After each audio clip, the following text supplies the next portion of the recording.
with Congressman Greg Murphy, Republican from North Carolina. He's a former member of the Board of Trustees at Davidson College and hosts an annual campus free speech roundtable as well.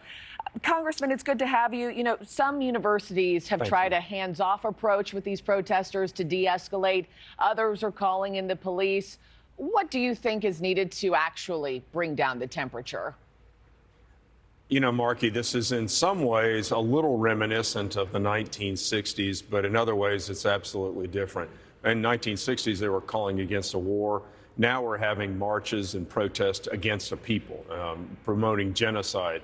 And so, you know, I feel for some college presidents, but the problem is, you know, everything comes back to haunt you when you've let such a liberal environment occur where there are no repercussions for actions. And now we're seeing some college presidents finally being pushed to the fact that they have to now enforce the law. Sadly enough, law-abiding citizens are now, you know, having to go online for their studies. Look, as far as I'm concerned, when the college presidents set a deadline and you're not there, then you should be arrested and taken off campus, because then you're trespassing. Yeah, and a lot of these demonstrations canceling graduation for these students who have looked forward to that for so long. I mean, the Jewish community is frightened as well.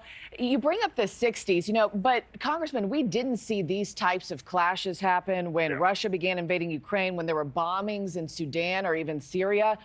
Why now? What is this telling you?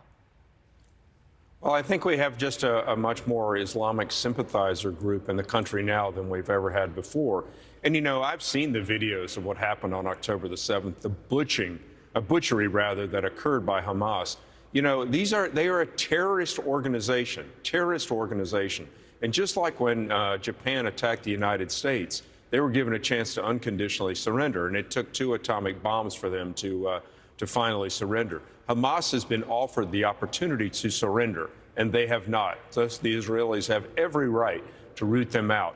But now you see such a, I don't want to call it a criminal element, but such an element of anti-Semitism that is now reeking on college campuses and here in the United States. It's really repulsive to see these people being showing such hatred towards the Jewish people. And as I mentioned off the top, you're someone who hosts free speech roundtables yourself. You know, where is that line between allowing the exchange of ideas and free speech and needing to protect Jewish students?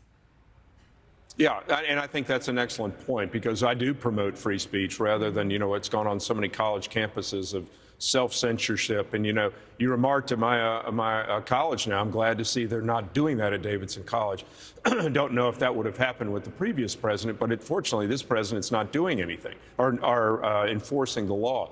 What we're seeing now is not free speech. We're seeing hate speech in its true definition, where you're calling for the death of other individuals. That's not free speech. That's hate speech as it's truly defined. So there is a very, very firm line in the sand in the distinction between free speech and hate speech. Yeah, that crosses that line, and enough is enough. We are also following closely as the House may vote this week on that campus anti-Semitism bill that would make some of that speech and those chants punishable by law. Congressman Greg Murphy, always a pleasure to have you, sir.